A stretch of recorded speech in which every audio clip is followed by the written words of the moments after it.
자리에 앉으시겠습니다. 오늘 우리에게 주시는 말씀 함께 봉독하도록 하겠습니다. 사도행전 28장 3절부터 10절에 이르는 말씀입니다. 사도행전 28장 3절부터 10절, 우리 돌아가시면서 교독하도록 할 때 하나님께서 오늘도 우리에게 하시는 말씀입니다. 여러분, 하나님 앞에 감사하며 크게 우리 봉독합니다. 바울이 나무 한 묶음을 거두어 불에 넣으니 뜨거움으로 말미암아 독사가 나와 그 손을 물고 있는지라.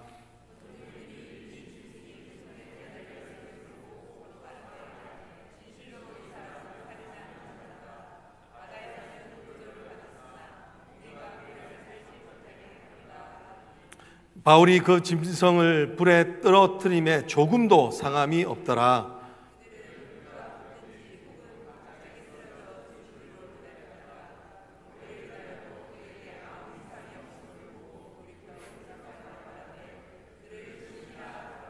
이 섬에서 가장 높은 사람 보블리오라 하는 이가 그 근처에 토지가 있는지라.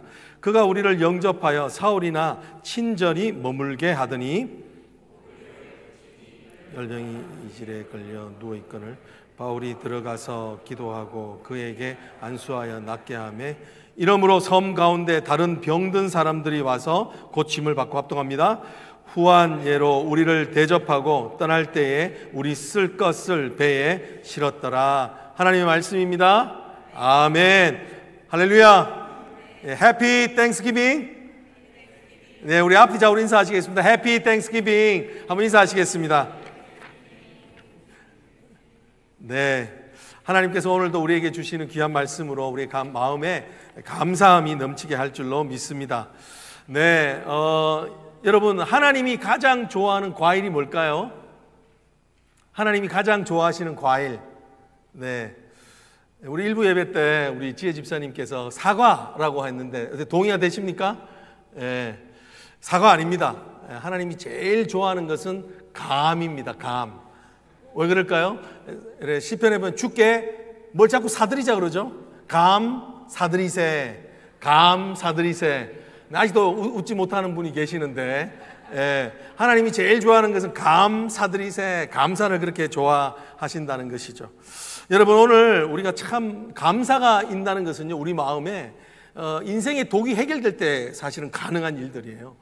여러분, 제가 지난 한 주 동안 묵상했던 말씀 중에 제 마음에 참 은혜가 됐던 것은 뭐냐면 사도 바울의 모습 가운데 있었는데, 사도행전 27장 35절에 있는 말씀을 보면서 이 말씀이 감사에 관한 것이었거든요. 그게 마음에 와닿았어요. 그 구절이 이런 거예요. 떡을 가져다가 모든 사람 앞에서 하나님께 축사하고 라고 이렇게 이야기합니다. 여러분, 이 말은 성찬식을 했다는 거예요. 근데 언제 했느냐?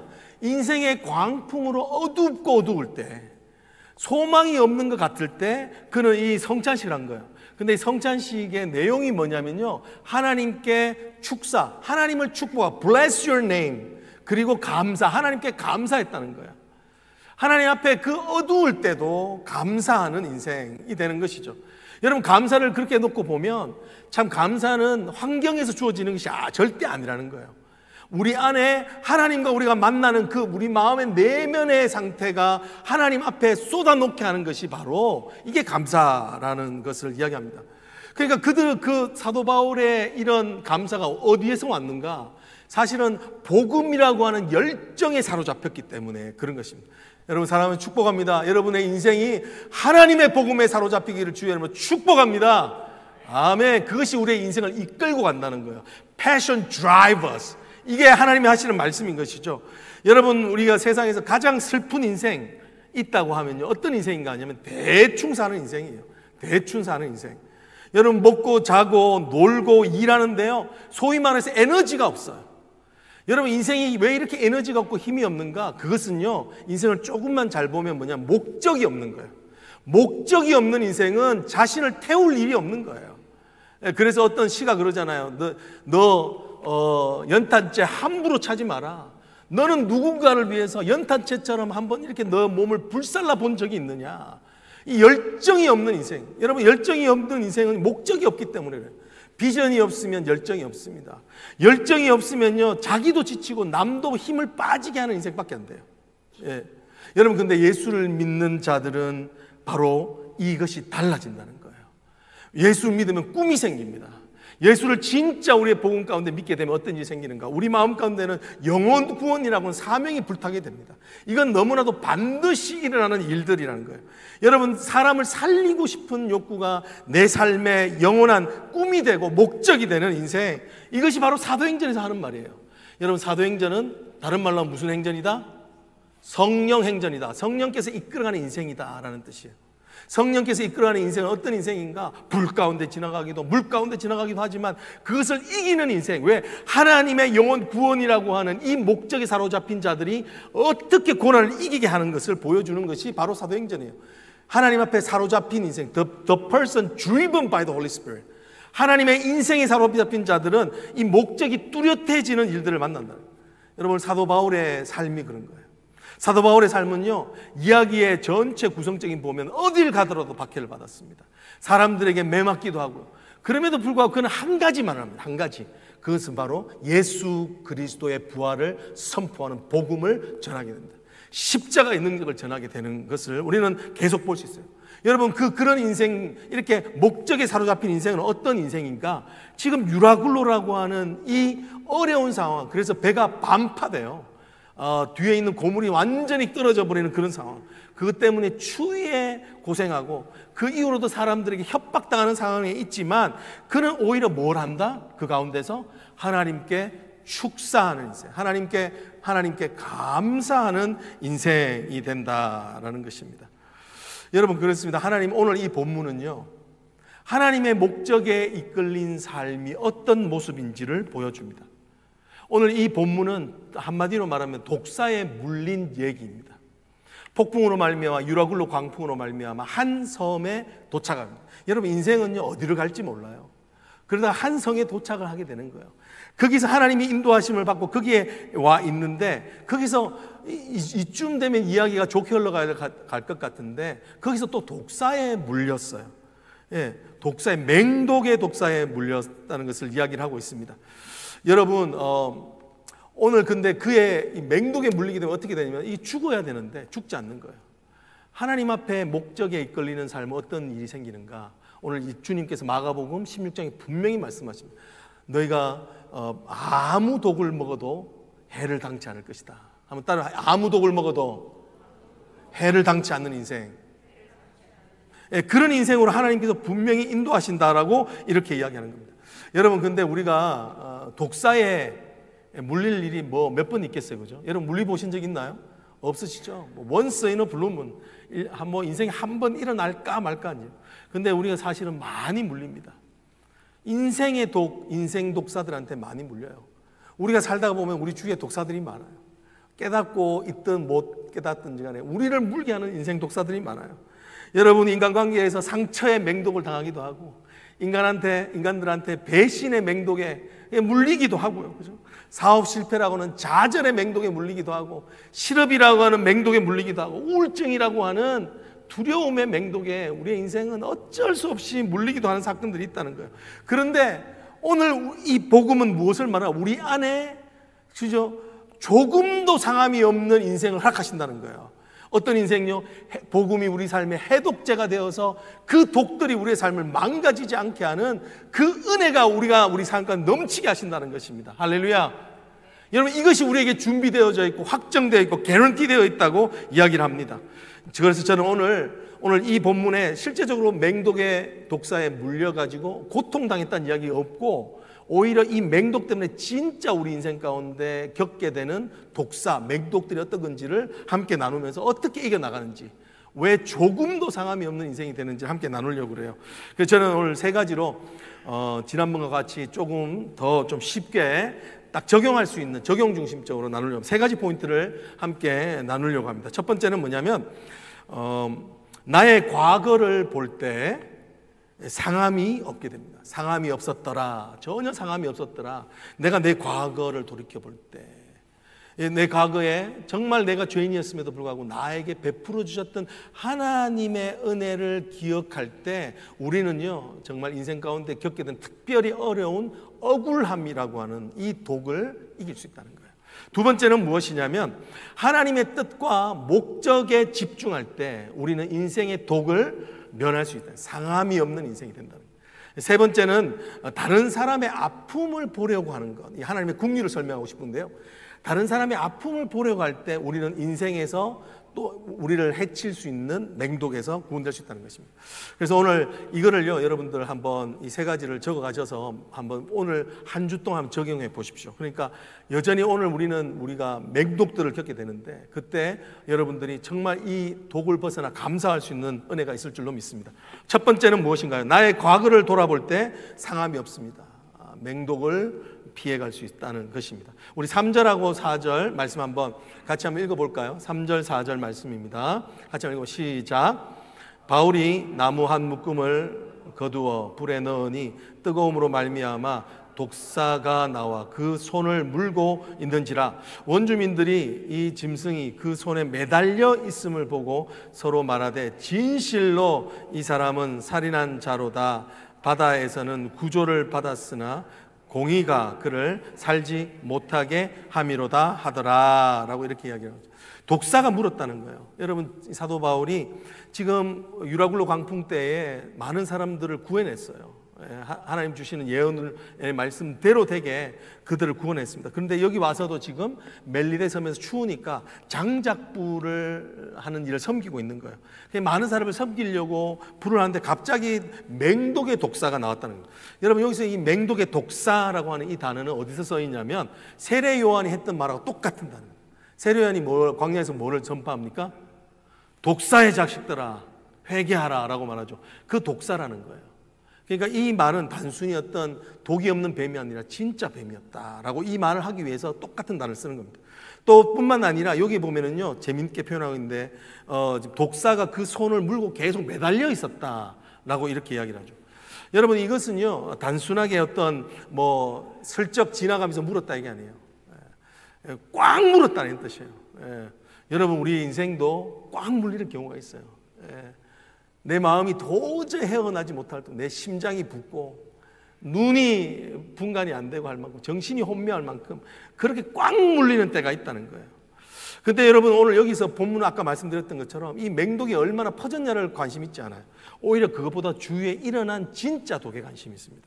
여러분, 지금 이 일이 생기니까요, 여러분, 사건 내가 맹독에 물려 있는데 오히려 그 주변에서 나를 더 물게 하는 진짜 독들이 있다는 거예요. 그게 뭐냐면 오늘 이들이 뭐라고 하냐면 이 물려있는 독사를 떼어내 주지도 않고 그냥 그것을 바라보면서 이제 저 사람 죽었다라고 하면서 그 이유를 밝혀서 이야기를 합니다. 그게 뭐라고 이야기합니까? 지금 4절에 보면 그렇게 얘기해요. 진실로 이 사람은 살인한 자도다 라고 이렇게 이야기를 하고 있다는 거예요. 지금 이들은요, 독사에 물린 것은 인과응보에 따라서 신이 악을 응징하는 방법으로 복수한 것이다. 저가 광풍에서 살아났지만 저가 분명히 잘못된 것이 있기 때문에 지금 그것을 심판하고 있는 것이다, 이렇게 이야기를 하고 있다는 거예요. 살인자였음이 분명하다라고 이렇게 이야기를 한다는 거예요. 여러분, 이것은요 지금 이들을 보면 두 번 죽이는 겁니다. 여러분, 사람이 진짜 참기 어려운 그게 있어요. 그 감정은 바로 억울함이에요. 억울함. 자신이 하지 않았던 일에 대해서 false accusation, 허위로 자신을 고소하는 허위 주장들을 당할 때가 제일 참기 힘든 겁니다. 이게 진짜 독이라는 거예요. 여러분, 우리가 얼마나 그 독을 탁 맞닥뜨렸을 때 우리 인생이 딱 쓰러져 버려요. 그죠? 분함이 생기고, 여러분, 분함이 생겼다는 것은 이미 독을 먹었다는 거예요. 여러분, 오늘 이 억울함이라고 하는 이 감정 때문에 사실은요 많은 사람이 상처를 받습니다. 여러분, 여기도 보면 똑같죠. 왜 이런 억울함이 생기는가? 자신의 옳음을 주장하는 거예요. 여기에 보면은 또 이렇게 이야기하죠. 진실로 내가 진실을 말하는데 이 사람은 살인자다라고 자신의 생각이 옳은 대로 이야기하는 거예요. 여러분, 지금 이 말이 지난 주일날 설교했던 말씀 기억나시나요? 왜 문제들이 많은가? 스스로 생각하여 이르되, 자신의 속인에 옳은 대로 하는 말이라고 하는 것들이 얼마나 많은 사람들을 억울하게 하는지를 몰라요. 그런 말들 위로한다고 건면한다고 하지만 주변에서 얼마나 그런 얘기들 듣게 되면 오히려 우리 마음이 더 아플 때가 많죠. 이런 억울함이 있는 거예요. 제가 알고 있는 어떤 목사님이 필라델피아에서 사역할 때 이분이 어떤 일이 있었냐면 한 7년 정도를 불임이었어요. 불임. 여러분, 불임이 갖고 있는 고통이 너무너무 이게 힘들어요. 저 아기를 갖고 싶지만 못 갔는데, 근데 이 목사님에게 더 큰 정말 고통이 있었대요. 그건 뭐냐면 이분이 교회에서 시문을 할 때 강도사로 시문을 하는데 성도들이 뭐라고 그러면 이렇게 이야기를 했다는 거예요. 저 강도사는 아마 큰 죄를 지어가지고 하나님 앞에 벌 받는가 보다라고 이렇게 이야기를 했다는 거예요. 왜? 자기 생각에 옳은 대로 하려고 하는 거예요.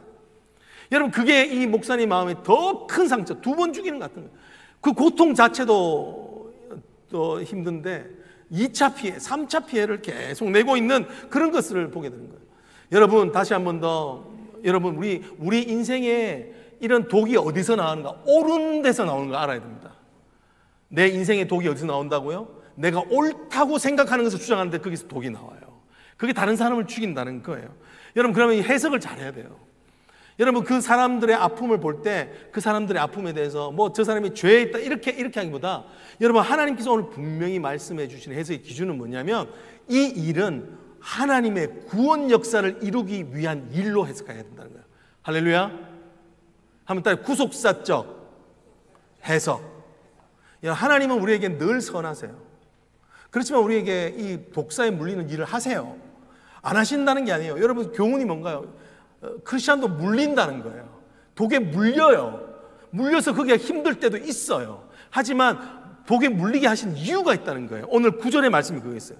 이 독에 물리는 사건 때문에 어떤 일이 생기냐면 그 섬 전체의 사람들이 뭐가 되냐면 이렇게 이러므로 섬 가운데 다른 병든 사람들이 와서 다 고침을 받는다. 다 고침을 받는 사건. 하나님이 이것을 통하여서 이 마을 전체가, 이 섬 전체가 하나님을 믿는 구속사적 사건을 위하여서 그걸 허락하셨다는 거예요. 여러분, 믿으시나요? 여러분, 분명히 여러분의 고난 가운데는요, 독에 물린 고난 가운데는 하나님의 구원의 시작이라는 거예요. 절망의 땅에서 하나님의 귀의 땅으로 옮겨가기 위한 하나님의 손길이라는 거예요. 여러분, 근데 오늘 여기서 보면 우리가 참 감사한 건 뭐냐면 사도 바울은 전혀 요동치 않다는 거예요. 여러분, 요동되지 않는 인생을 살기를 원합니다. 예. 살인자라고 하는 억울함을 고소를 당했는 false accusation을 받았는데 왜 이 사도 바울은 전혀 항변하지를 않고 있을까요? 전혀 거기에 대해서 요동치 않는 거예요. 해독제가 있는 거예요. 어떤 해독제가 있었을까요? 여러분, 이것에 대해서 우리 큐티 편집장이신 김양재 목사님이 딱 한 줄로 설명하시더라고요. 사도 바울은 자신이 살인자임을 인정했기 때문입니다. 여러분, 이 말이 무슨 말인가요? 사도 바울이 실제로 자기가 살인자였죠. 자기가 예수 믿는 사람을 잡아 죽이는 일을 했습니다. 그리고 심지어는 스데반 집사를 죽이도록 실제로 죽인 사람입니다. 자기가 살인자라는 걸 인정하니까, 즉 다른 말로 해서 자기가 지난날 살았던 그 과거를 생각해 보면 지금 그들이 나에게 하는 말이 이해가 되는 거예요. 그들의 마음이 이해가 되는 거예요. 여러분, 이 말이 무슨 말을 합니까? 자기가 과거에 죄인 되었음을 기억하고 또한 그런 죄인을 찾아오신 주님의 은혜를 기억하게 되면 그 억울함이라고 하는 독도 먹지 않는다는 거예요. 여러분, 우리가 억울함이라는 독에 걸려들지 않기를 원합니다. 그러려면요, 내가 그런 사람이었다는 걸 기억해야 돼요. 내가 왕년에 그런 사람이었다는 걸 기억해야 돼요. 제가 함께 사역을 했었던 한 전사님은요, 이분은 진짜 유수사역을 잘해요. 특별히 어떤 일을 잘하면 아이들을 너무 잘 사랑해요. 근데 그 아이들이 쉬운 아이들이 아니었거든요. 동네가 어려운 동네였었어요. 그러니까 그 아이들 중에는 뭐 거의 깽같이 하는 애들도 있고 가정 문제 있는 애들도 있고 담배 피는 애들도 있고 한데, 근데 이 전도사님은요 정말 아이들을 너무너무 사랑을 해요. 그래, 그런 모습이 너무너무 보기 좋잖아요. 예. 그래서 제가 물어요. 전사님 어떻게 이렇게 그런 아이들을 잘 사랑할 수 있냐고, 이게 궁금했었어요. 그러니까 딱 한마디 하더라고요. 뭐라고 말하냐면, 목사님, 저는 예전에 더 심했어요. 예. 자기는 옛날에 마약됐다는 거예요. 자기는 옛날에 아버지 어머니 말 무시하고요, 학교도 제대로 다니지 않고 그 자기의 과거가 있는 거예요. 그런 자신을 하나님이 불러주셨다는 것을 알기 때문에 다른 사람들의 그 false accusation 같은 상황이 되어도 그 마음에 이게 독이 안 되는 거예요. 그렇게 애들이 그럴 때마다 더 사랑스럽대요. 여러분, 여러분 혹시 여러분 가정에 어려움 있는 자녀들이 있습니까? 사랑스럽게 보일 수 있는 은혜가 있기를 주님 축복합니다. 여러분, 여러분의 성도 중에 그런 사람이 있습니까? 여러분 직장에서 그런 사람이 있습니까? 그러면 뭘 해야 되는가? 나도 왕년에 그랬다. 이거를 기억해야 되는 거예요. 여러분, 우리가 그렇지 않습니까? 우리가 자녀들을 키우면서 우리가 한편으로는 쟤는 도대체 누굴 닮아서 그래? 라고 이렇게 이야기할 때가 있잖아요. 근데 우리 다 알잖아요. 나 닮아서 그런 거. 아닌가요? 나 닮아서 그런 거예요, 여러분. 나 닮아서 그런 거. 어디서 거기서 나왔겠어요? 오히려 우리 자녀들 보면 나보다 나아요. 예수 믿지 않았던 나보다 나아요. 오히려 더 이 마음이 있으면 그 아이가 무슨 말을 할지라도 마음의 도구가 되지 않는 거예요. 여러분, 혹시 여러분 목원들 가운데 그런 목원이 있습니까? 그럴 때 옛날을 생각하십시오. 과거를 생각하고 내가 이보다도 더 심했던 과거. 그럼에도 불구하고 나를 찾아오신 주님을 기억하십시오. 그러면 독을 먹지 않습니다. 두 번째 포인트는 무엇이냐면 하나님의 뜻과 목적에 집중할 때 우리는 인생의 독을 먹지 않습니다. 네, 오늘 한번 5절 6절 한번 볼까요? 사람들이 갑자기 바뀝니다. 5절 6절 한번 읽어봅시다. 시작. 바울이 그 짐승을 불에 떨어버리매 조금도 상함이 없더라. 그들은 그가 붙든지 혹은 갑자기 쓰러져 죽을 줄로 기다렸다가 오래 기다려도 아무 이상이 없음을 보고 돌이켜 생각하여 말하되 뭐라고요? 그를 신이라 하더라. 조금 전까지는 살인자라 하더라 했는데 갑자기 또 신으로 바뀌었어요. 여러분, 사람이 이렇게 간사한 거예요. 예. 우리가 그렇게 간사한 거예요. 한 끗 차이에요. 그냥 한 플릭 차이에요. 여러분, 오늘 여기서 이 성경 구절에서 이 신이라고 했다가 또 죄인이라고 했다가 이런 것을 보면서 우리가 깨달아야 되는 게 뭔가요? 예. 사람은 사랑해 주어야 되는 존재지 신뢰하는 존재는 아니라는 거예요. 한번 따라해 보죠. 사람은 사랑해 주어야 될 존재지 신뢰할 존재는 아니다. 여러분들에게 말하십시오. 누구 이렇게 자꾸 보면서 하지 마시고 자꾸 보려고 그러신 것 같은데 Don't look at other people, but look at yourself. 사람은 사랑해 주어야 될 존재지 신뢰할 존재는 아니다. 그런 거예요. 우리가 그런 거예요. 여러분, 이 생각만 해도요 상처 덜 받습니다. 그래, 저 사람은 사랑해 줘야 될 존재인 것밖에 되지 않아. 여러분, 혹시 여러분의 관계가 나빠져 있다면 너무 거기에 집착하지 마십시오. 그 사람 또 언제 바뀔지 몰라요. 또 바뀌면 또 나에게 와서 신같이 대접할 때가 있습니다. 여러분, 우리가 그럴 때 인생에서 참 중요한 게 뭐냐면 나는 그래도 여전히 사랑하기를 선택하는 거예요. 여러분의 인생을 위해서, 내 인생을 위해서. 그 사람 언제 바뀌니 상관없어요. 그 엄밀하게 나와 관계없어요. 나는 그 자리에서 그 자리를 지키는 게 중요해요. 그 사랑하기를 포기하지 않는 게요, 우리 인생에서 뭐를 지켜준다? 인생의 독에서 지켜주는 방법이라는 거예요. 이게 우리가 사는 방법이고 독에서 자유로움, 상함이 없는 인생이 되는 거예요.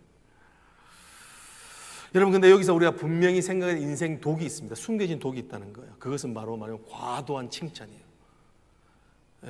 자꾸 해서 죄송하지만 따라해보세요. 과도한 칭찬은 인생 독이다.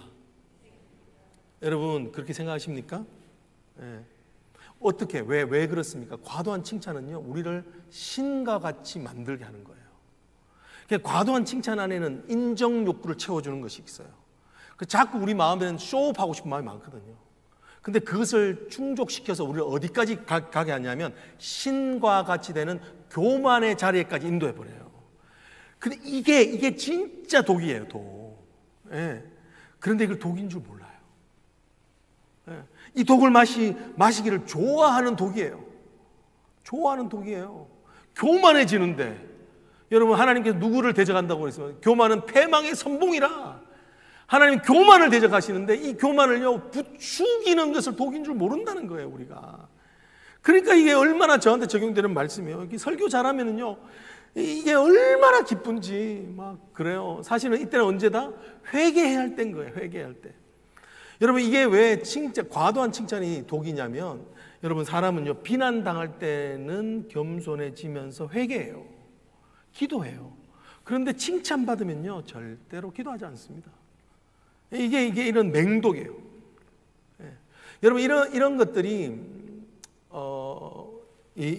그 과도한 칭찬 같은 것들이 하는 일이 뭐냐면 자신을 드러내고 인정받고자 하는 독이에요. 인정 중독인 거예요.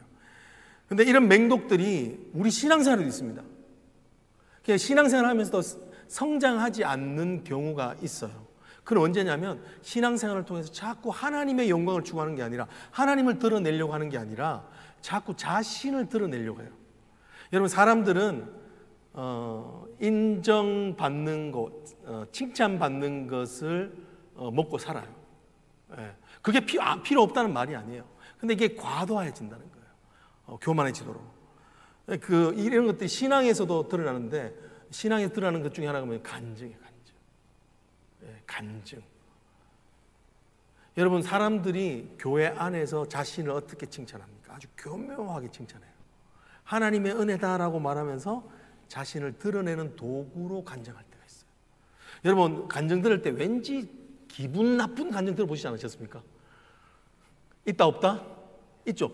듣고 보면 괜히 우리 자식하고 저 자식하고 비교가 되고, 괜히 내 상황하고 저 상황하고 달라요. 왜 그러냐? 이건 독이에요. 그 어떤 독이냐? 자신을 드러내고자 하는 독이에요. 진짜 간증은 하나님이 보여지는 게 진짜 간증인데, 자신을 드러내려고 하는 간증을 들으면요 우리는 영혼이라서 그걸 느끼는 거예요. 그리고 괜히 기분이 나쁘고, 그 집에 가가지고 애한테 더 공부하라고 다그치고, 남편한테 집에 일찍 오라고 막 더 열심히 살라고 그러는 거예요. 그건 독을 먹었기 때문에 그런 거예요. 여러분, 이런 게요 진짜 우리 이런 과도한 인정 욕구, 인정 중독의 독들이 얼마나 많으냐면 역사적으로 있었어요. 여러분, 오늘 이 말씀의 본문에 아무 독을 먹어도 해를 당치 않는다는 이 말씀은 말씀이 응해진 거예요. 사도 바울의 삶에. 제가 보여드릴게요.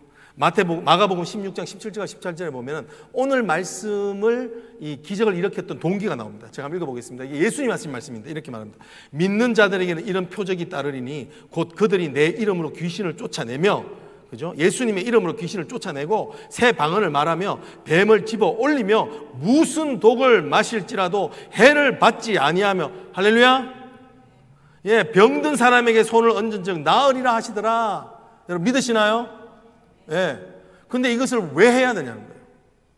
여러분, 이것을요 어떤 사람 1973년도에 테네시, 특별히 뉴포트라고 하는 있었던 교회에서 익명의 두 사람 설교자였다고 해요. 이 사람이 진짜 이 말씀이 맞다는 것을 증명하기 위해서 당시에 정말 독하다는 독국물을 스트리크린이라고 하는 독국물을 마셨어요. 자, 여러분, 아무 독을 마셔도 해를 당하지 않는다. 자, 이 사람 어떻게 됐을까요? 예? 왜 믿음이 없으십니까? 죽었을까요? 살았을까요? 죽었죠. 왜 죽어요? 자신의 믿음 좋음을 드러내고 싶었던 거예요. 하나님의 이름을 빙자해서 여러분, 하나님이 만홀히 여김을 받지 않죠. 하나님께서 지금 이 말씀을 왜 줬어요? 하나님의 성령에 이끌리는 삶, 영혼 구원이라고 하는 그 목적에 이끌리는 삶을 살아가는 삶에게 하나님이 보호하신다는 것을 말씀해 주시는 것인데, 이 사람은 자기의 신앙이 이만큼 좋다, 나는 말씀을 믿는다 하고 하면서 신앙을 빙자하여서 하나님을 만홀히 여기는 시험하는 일을 한 거예요. 그러니까 하나님이 가만히 계시지 않죠. 단칼에 죽여버리신 거예요. 여러분, 이게 독입니다. 독. 여러분, 우리가 얼마나 인정중정에 시달린지 몰라요. 사람들한테 인정받기는. 동기를 하나하나 까대지 보면 다 그거예요.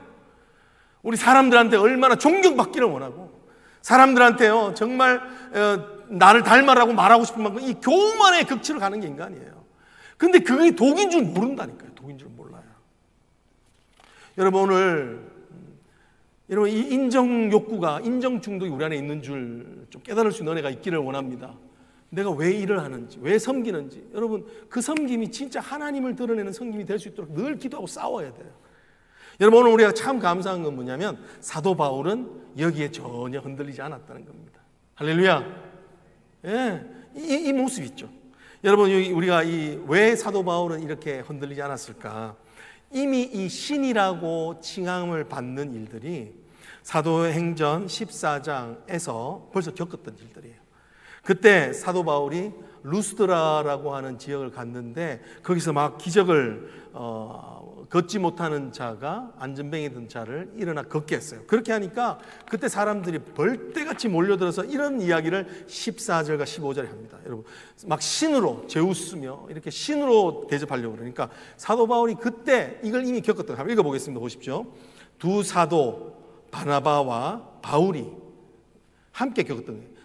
바울이 듣고 신으로 칭하는 것을 듣고 나서 옷을 찢고 무리 가운데 뛰어들어가서 소리 질러 이르되 여러분이여 어찌하여 이런 일을 하느냐, 우리도 여러분과 같은 성정을 가진 사람이라 여러분에게 복음을 전하는 것은 헛된 일을 버리고 천지와 바다와 그 가운데 만물을 지으시고 살아계신 뭐요? 하나님께 돌아오게 하려 함이라. 왜 지금 맹독에 물렸지만 기적을 베풀고 계시는가? 사도 바울은 명확히 알고 있기 때문에 그는 독에 물리지 않아요. 그게 뭡니까? 하나님께로 돌아오는 복음의 기회지 자신을 드러내는 기회가 아니라고 하는 하나님의 목적과 뜻을 분명히 기억하고 있기 때문에 그렇게 칭찬해도 자신은 그 독을 먹지 않는 거예요. 여러분, 하나님의 뜻을 알면 독을 낼름 마실 수가 없습니다. 여러분, 매사에 하나님을 구하는 자는 세상에서 그 독에 상함받지 않아요. 왜냐하면 그 독이 뭔지를 분별할 수 있기 때문에 그래요. 이건 독이다, 독. 내 인생을 망치는 독이다, 이게 분별되는 거예요. 여러분, 그것을 구약에서 시편 1편 1절에 이야기를 합니다. 복 있는 사람이 누군가? 이런 자라는 거예요. 이렇게 얘기하죠. 복 있는 사람은 악인의 꾀를 쫓지 아니하며. 여러분, 악인의 꾀가 어떤 것처럼 보이세요? 블랙 앤 화이트처럼 블랙으로 보이세요? 아니에요. 마치 악인의 꾀를 쫓아가면요 밀리언웨어가 될 것 같아요. 여러분, 유튜브에 나오는 대부분의 돈 잘 버는 방법이 그거예요. 귀 위에 귀를 혹하게 하는 거. 근데 그게 독이에요, 독. 악인의 꾀를 쫓지 아니며 죄인의 길에 서지 아니하며, 이 동행한다는 뜻이에요. 여러분, 이렇게 동행하면 내 마음이 평안해질 것 같은 이 일인데 알고 보면 악인이에요. 하나님을 떠나는 길이라는 거예요. 너 이 일하면 출세할 거야. 너 전혀 잘 될 거야. 그래서 주일날도 그죠? 아이들 이거 해야만 학교 좋은 데 들어가. 이런 게 다 악인의 꾀라는 거예요. 왜냐하면 그 일로 말미암아 우리는 결국 하나님을 떠나기 때문에 거예요. 죄인의 길에 서지 아니하면 오만한 자의 자리에 앉지 않는다 그러죠. 여러분들을 자꾸 상석에 높이면 좋습니까, 싫습니까? 여러분들 대우해서요 어딜 가는데 극진히 대우받는 좋아요, 말아요? 여러분, 그렇게 악은 우리로 하여금 분별력이 없게 해서 독을 먹게 하는 거예요. 여러분, 왜 우리에게 큐티가 필요합니까? 왜 매일 말씀을 봐야 돼요? 독을 분별하기 위한 거예요. 여러분의 삶에서 여러분을 망치는 독이 뭐라고 생각하세요? 하나님으로부터 떠나게 하는 독들이 뭐라고 생각하세요? 한번 오늘 말씀 묵상하면서 잘 한번 돌이켜보세요. 여러분, 우리가 하나님 앞에서 하나님의 목적을 따라가려고 할 때 우리 인생은 빛사이로 막가가 돼요. 무엇이 하나님 기뻐하시는지를 따라갈 때 안전한 인생이 되는 것입니다. 여러분, 마지막 세 번째 포인트입니다. 우리는 어떻게 인생의 독을 먹지 않는 성함이 있는 인생이 되는가? 세 번째는 다른 사람의 아픔을 보려 할 때 인생은 성함을 얻게 됩니다. 인생의 독을 먹지 않는다는 거예요. 오늘 7절과 10절 말씀 한번 조금 길지만 우리 한번 읽어볼까요? 같이 한번 띄워주시면 같이 읽겠습니다. 시작. 이 섬에서 가장 높은 사람 보블리오라 하는 이가 그 근처에 토지가 있는지라 그가 우리를 영접하여 사흘이나 친절히 머물게 하더니 보블리오의 부친이 열병과 이질에 걸려 누워 있거늘 바울이 들어가서 기도하고 그에게 안수하여 낫게 하매 이러므로 섬 가운데 다른 병든 사람들이 와서 고침을 받고 후한 예로 우리를 대접하고 떠날 때 우리 쓸 것을 배에 실었더라 라고 이렇게. 여러분, 지금 오늘 이 본문에서 보면 하나님이 왜 독사에 물리게 하셨는지를 사도 바울이 분명히 알고 있다는 걸 보게 됩니다. 그건 무엇이냐면 지금 이 마을에 있는 모든 사람들이 예수 믿을 수 있는 복음의 기회. 왜요? 이 지금 사도 바울이 하는 사도 바울은 마치 그들의 신처럼 보이는 거예요. 여러분, 하나님의 말씀을 따라가면 많은 사람들에게 정말 이제 마음을 열게 하는 능력 있는 자들이 되게 할 줄로 믿습니다. 이제 그의 권위에 압도돼서 이제는 복음을 안 들을 수 없는 그런 입장이 되어버린 거예요. 그런데 오늘 여기서 보면 재밌는 표현이 뭐냐면 그 섬에서 누가 찾아왔냐면 가장 높은 사람이라고 하는 보블리오가 찾아왔다라고 이야기해요. 여러분, 왜 여기서 굳이 이 가장 높은 사람 보블리오가 왔다고 이야기할까요? 이 사람이 뭐 얼마나 높았을까요? 왜 그 표현을 할까요? 아마 이건 부족 단위였으니까 이 사람 아마 추장이었을 것 같아요. 여러분, 추장이 제일 높은 거 아닌가요? 추장보다 더 높은 사람 누구죠? 고추장. 할렐루야. 그러면 고추장보다 더 높은 사람 초고추장. 그러면 초고추장보다 더 높은 사람 태양 초고추장. 그런 거예요. 오늘 이 사람을 가장 높은 사람으로 이해한 건 왜 이야기를 했느냐? 왜냐하면 이 사람이 바로 사도 바울은 살인자다 라고 했던 그 사람이에요. 사도 바울을 죽이려고 사도 바울을 폄하하고 false accusation 했던 사람이 바로 주도했던 사람이 바로 이 사람이라는 거예요. 그 얘기를 하고 싶어서 하는 거예요. 여러분, 근데 이 사람이 왜 왔죠? 자기 아버지 아프니까 온 거예요. 여러분, 생각해 보십시오. 지금 바울의 마음이 어떻겠습니까? 조금 전까지 자기를 모함했던 사람이에요. 자기를 궁지로 몰아가. 여러분, 궁지에 몰려보셔서 아시죠? 많은 사람들이 손가락질 하는 것 같고요. 이제는 진짜 나는 이제 쓸모없네 이런 생각이 들 만큼 그런 아주 마음에 낙심되는 상황을 겪어야 되게 했던 그 장본이 와서 자기 아버지 아프다고 이야기하는 거예요. 자, 그러면 고쳐줘야 됩니까? 말아야 됩니까? 약간 갈등되시죠? 기회는 찬스다. 한번 당해봐라. 이렇게 말하면서 오케이, 안 고쳤죠. 막 이 복수심에 불탈 수 있죠. 그러면 이미 독을 먹은 거예요. 미움의 독을 먹어버린 거예요. 여러분, 미움의 독을 먹으면 지금요 그 가정이 복으면 안 돼요. 이 지금 멜리데 섬이 복으면 안 돼요.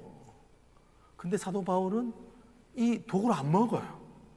그리고는 지금 여기 보면요, 그 아버지를 위해서 안수해주는 모습을 보여요. 또 안수해주니까 그 보블리오를 따라서 자신을 살인자라고 했던 다른 무리들이 다 모여가지고 나도 아파요, 나도 아파요 이러면서 다 몰려오는 거예요. 여러분이 인간적으로 생각하면요, 정말 섭섭한 사람들이잖아요. 근데 사도 바울은 그걸 먹지 않아요. 왜? 하나님의 뜻을 알기 때문에. 왜 하나님께서 그 일을 하셨는지를 알기 때문에. 근데 하나님의 뜻을 아는 것과 뭐가 연결되기 시작하냐면, 이 복음의 문이 열려지는 건 뭐냐면, 사도 바울이 그들을 고소했던 그것을 보는 것이 아니라 지금 뭐를 보기 때문에 가능합니까? 그들의 아픔을 보기 때문이에요. 그 보블리오의 아버지가 아픈 걸 보는 거예요. 그 아픈 것을 볼 때 그 마음 가운데 있는 긍휼함이 통하는 거예요.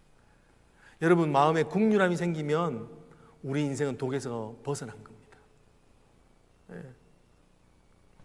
여러분, 세상에 있는 많은 사람 다 이렇습니다. 지금 보기에 세상에 최고 권세자 있는 것처럼 토지도 있고 또 여러 가지 재력도 있는 것 같고 하지만요, 마음에는 다 하나같이 숨기고 있는 사실들이 있어요. 죄된 인생이기 때문에 숨기고 있는 아픔들이 있어요. 근데 세상 사람들은 그 아픔을 잘 숨기기 때문에 그렇게 표현하지 않습니다. 오히려 자기가 상처 입으면요, 그걸 찌르는 말로 사용합니다. 네가 나를 지금 투명인간 취급해? 뭐 그렇게 이야기하는, 너는 나에게 아픔을 줬어. 뭐 이런 식으로 표현한다고요. 진짜 하는 말은 뭐냐면, 나 상처받았어. 나는 진짜 우리 집에 보블리오 아버지가 있다고. 나는 지금 여전히 고통당하는 것이 있다고. 이런 말을 안 하는 거예요. 그런데 사도 바울은 그 말에 걸리지 않고, 그죠? 뭐에 걸립니까? 하나님의 은혜에 걸려요. 그러면서 그 사람들을 긍휼히 여길 수 있는 마음이 생기는 거예요. 한번 따라해 보실까요? 긍휼한 마음이 들면 이긴 것이다. 여러분, 관계에서요, 하나님 앞에 구해야 될 게 있어요. 정말 힘들게 한 사람 불쌍히 여기게 해주십시오. 그 눈을 주십시오라고 기도하면 돼요. 하나님, 저 사람 너무 저를 힘들게 불쌍히 여길 수 있는 마음을 주십시오. 하나님, 그의 아픔을 보게 해주세요. 여러분, 저도 목회를 하면서 정말 다양하신 분들을 만나잖아요. 그때 참 힘들어요, 저도. 근데 그것이 극복되는 때는 언제냐면 그 사람이 뱉어내는 말이나 그 사람의 행동이 아니라 저 사람 저 아픔이 있지, 이걸 하나님이 보게 할 때는요, 마음에 있는 미움이 눈 녹듯이 없어져요. 섭섭함이 눈 녹듯이 없어져요. 저래서 저러는 거지, 저러니까 저러고 있는 거지. 불쌍하다는 마음이 들면 관계가 해결된다니까요. 왜요? 내가 독을 먹지 않기 때문에 그래요. 미움이라는 독. 지난 11월 18일 큐티 교재에 나와 있었던 신은혜라고 하는 분의 신앙 간증이 그런 거예요. 남편이 지지리도 속을 썩이는 사람이었던 것 같아요. 근데 이 남편이 한날은 관상용 의항을 가져왔다고 합니다. 그러니까 이제부터는 취미생활에 몰입하겠다고, 올인하겠다고 그래가지고 관상용 의항을 사왔는데, 이 시간이 지나니까 뭐 절체면 그래너리 했는데 자꾸 뭐 이렇게 의항과 딸려 있는 뭐 산소 뭐 이런 것들이 자꾸 오니까 결국은 그 방을 가득 찰 뿐만 아니라 거기 이제 베란다까지 막 잠식하니까 그런 거예요. 근데 여러분, 물고기 키워보시면 아시겠지만 냄새가 나잖아요. 냄새가 온통 진동을 하고 막 방에는 이게 곰팡이가 끼고 하니까 이 자매가 더 이상 참지를 못하는 거예요. 너무너무 남편이 괘씸했다고 그럽니다. 근데 한날은 말씀을 보는데 그런 생각을 하게 하시더라고요. 왜 저 남편이 자녀 양육에는 관심도 없으면서 저렇게 관상어에 집착하는가 라고 하는데, 어떤 마음이 드냐면 끊임없이 남편을 탓하고 있는 자신의 블레임, 늘 남편의 무능력함을 질책하는 자신의 무시, 덩달아 자기 따라서 무시하는 자녀들. 그러니까 그 마음이 딱 드니까 그 남편이 저 냄새나는 관상어에 집착하는 거는 너무 외로워서 그런 거구나 라고 하는 깨달음이 오더래요. 그러니까 어떻게 되죠? 이 긍휼함이 돋는 거예요. 여러분, 하나님의 은혜는 죄를 이깁니다. 이게 긍휼이에요. 여러분, 구약에서 이 긍휼이라고 하는 단어가 무슨 뜻이냐면 엄마의 자궁을 이야기합니다. 엄마의 자궁. 이 라함이라고 하는 건데요, 이 자궁에 표현된 내용은 뭐냐면 어머니가 아이가 아플 때 본능적으로 내장이 끊어지는 듯한 고통으로 그 감정을 표현하는 게, 이게 긍휼이라는 거예요. 이 라함이 있으니까 어떻게 되죠? 예수 그리스도에서 그를 블레임하는 것이 아니라 죄인을 위하여 죽을 수 있는 자리까지, 구원의 자리까지 가시는 거예요. 여러분, 이 말씀이 이게 여러분, 애들 아프면 진짜 부모들은 자제를 못하지 않습니까? 그 마음에 끓는 마음, 이게 긍휼한 마음인 거예요. 그러니까 그의 어떤 어려운 상황, 어려운 성격, 이게 아니라 그가 얼마나 불쌍한지를 보는 거예요. 이게 잘 나타나 있는 게 뭐냐면, 정말 잘 나타나 있는 게 예레미야 31장 20절에 한번, 여러분 이 말씀 한번 같이 한번 읽었으면 좋겠습니다. 같이 한번 읽어볼까요? 마지막입니다. 시작. 에브라임은 나의 사랑하는 아들, 나의 기뻐하는 자식이 아니냐. 내가 그를 책망하여 말할 때마다 깊이 생각. 여러분, 내가 그를 책망하는 말을 할 때마다 깊이 생각하노라. 그거는 하나님이요, 어떤 마음을 가지고 책망하는지를 보여요. 블레임하는 게 아니라 뭐라고 이야기하냐면, 그러므로 내가 그를 위하여 뭐죠? 내 창자가 끊는 듯하니 내가 반드시 그를 긍휼히 여기리라. 여호와의 말씀이니라. 하나님이 우리를 볼 때, 죄인을 볼 때 어떤 마음으로 보시는가? 하나님의 이 창자가 끊는 듯한 마음, 그 고통으로 우리를 보시는 것, 이게 긍휼합니다. 여러분 하나님께서 여러분들 그렇게 보고 계십니다. 특별히 고통 가운데 계십니까? 하나님의 창자가 끊어지는 듯한 고통으로 우리를 바라보고 계시지, 여러분 우리를 죽일 자로 심판할 자로 보지 않는다는 거예요. 여러분 오늘 이 긍휼하심 때문에 어떤 일이 생기냐면, 이 보블리오라고 하는 이 사람은 그 멜리데 섬에서 초대 교회에 섬기는 목회자가 됩니다. 그리고 이 사람은요, 심지어 로마의 박해 가운데 순교를 당하는 일까지 겪게 됩니다. 왜요? 하나님의 긍휼하심 때문에. 그 긍휼하심이 사도 바울의 마음에 부어졌기 때문에, 그래서 사는 역사가 생겨지는 것입니다.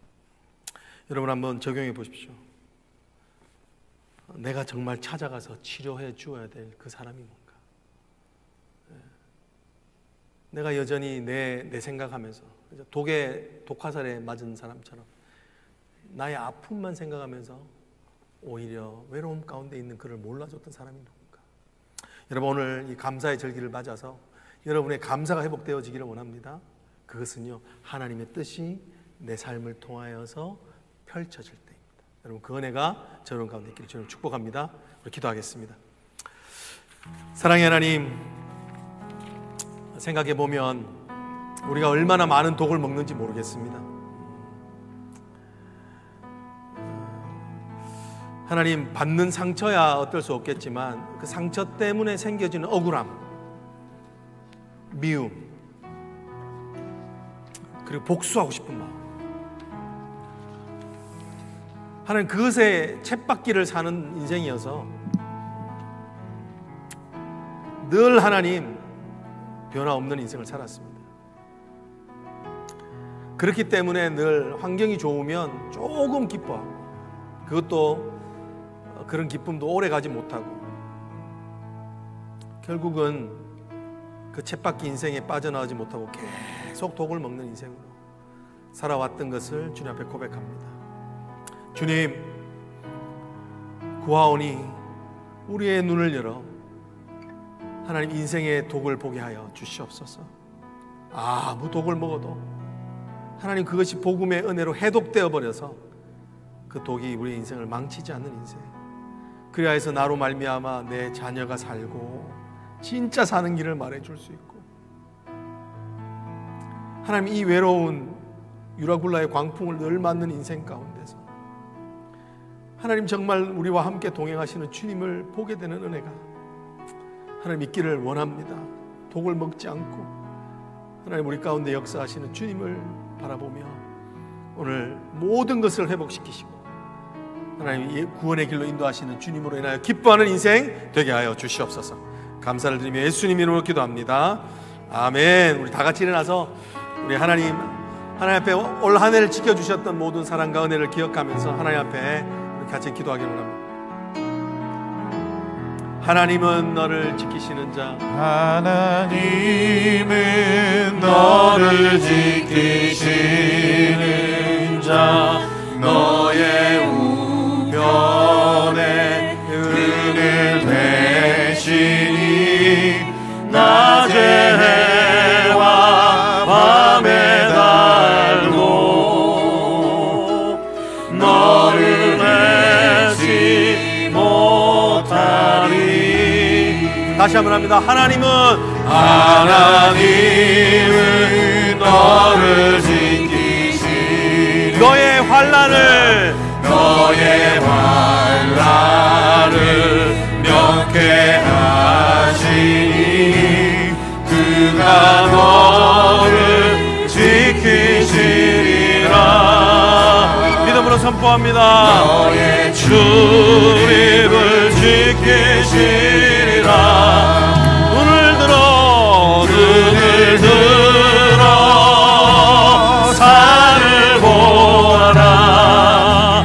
너의 도움 어디서 오나.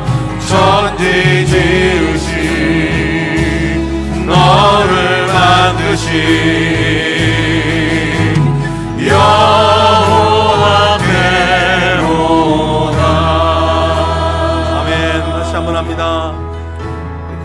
나아가십시다. 하나님은 나를 지키시는 자, 나의 우편에 그를 대시니 낮의 해와 밤의 달도 나를 해치 못하리. 하나님은 나를 지키시는 자, 하나님은 나를 지키시는 나의 환난을 명쾌하시니 그가 나를 지키시리라. 나의 출입을 지키시리라. 다 같이 주님을 바라보며 찬양합니다. 눈을 들어 산을 보아라. 나의 돈 어디서 오나. 천지 지으신 나를 만드신 여호와. 우리의 눈을 들어오고 하나님을 바라보십시다. 눈을 들어 산을 보아라. 나의 돈 어디서 오나. 천지 지으신 너를 만드신 여호와의로다.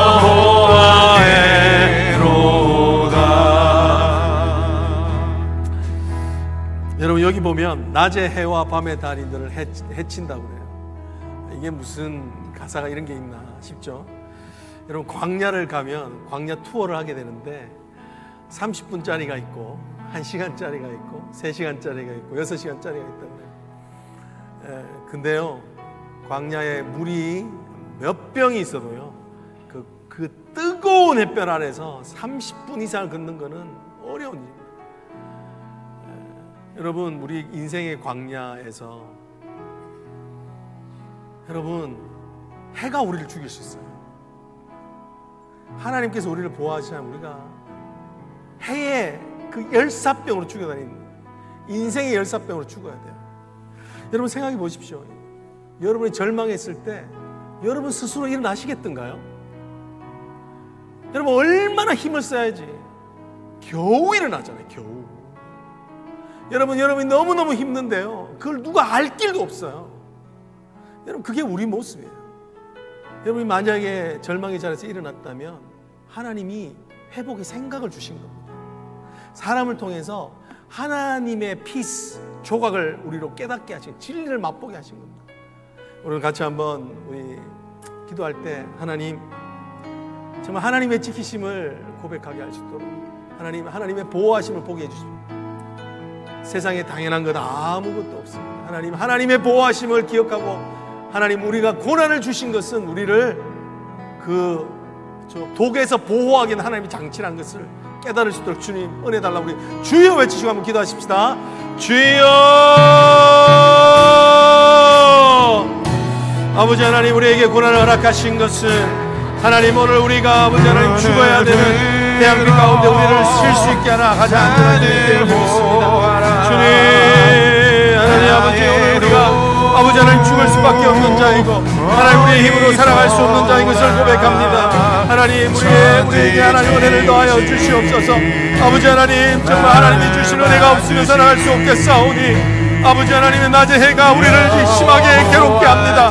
밤의 달이 우리를 춥게 합니다. 하나님의 능력이 우리를 보호하셨기 때문에 고난을 주어서 그 길을 피하게 하시고 하나님 인생의 꿈을 걷지 않게 하셨기 때문에 오늘도 여기까지 그나마 살려오게 하시고 있습니다. 아버지 하나님, 고난을 통하여서 아버지 하나님 죄의 교만이 길들여지지 않게 하시고 하나님 아버지 자기의 자랑에 아버지 자만에 빠지지 않게 하시는 은혜로 우리를 구하셨음을 믿사오니 주님 은혜를 더하여 주시옵소서. 하나님, 오늘 다시 눈을 들어 하나님의 보호하심을 바라볼 수 있는 은혜를 주시옵소서. 주여, 눈을 들어 눈을 들어 산을 보아라. 너의 도움 어디서 오나. 천지 지으신 너를 만드신. 다시 한 번 더 합시다. 여호와께로 눈을 들어 산을 보아라. 나의 도움 어디서 오나. 천지 지으신 너를 만드신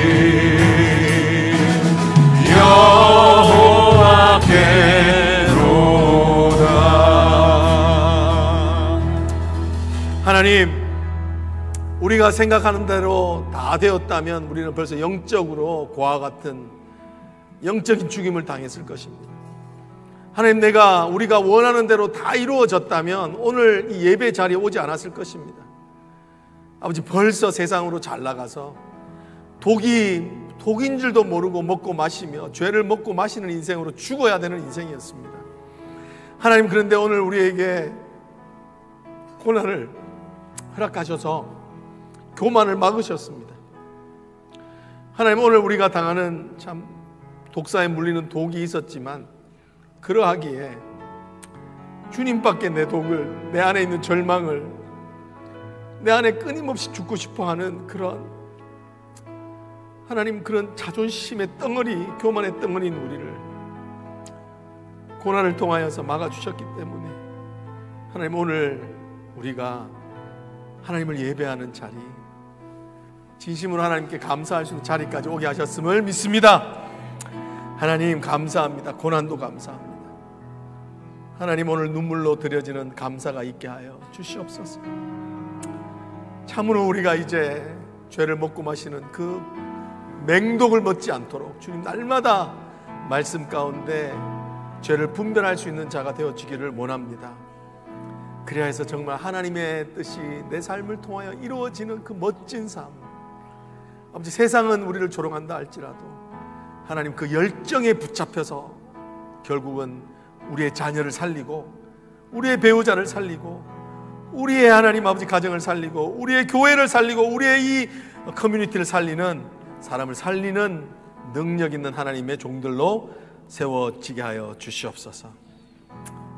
지금은 우리 주 예수 그리스도의 은혜와 성부 하나님의 크신 사랑과 성령의 교통하심이 정말 주님, 이제 눈을 들어 주님의 온전한 해독제를 먹고 이제는 죄를 먹고 마시는 인생이 아니라 아버지는 분별하며 의를 위하여 하나님 나라를 위하여 살기를 소망하는 사랑하는 모든 성도들 머리 위에 이제부터 영원토록 함께 계실지어다.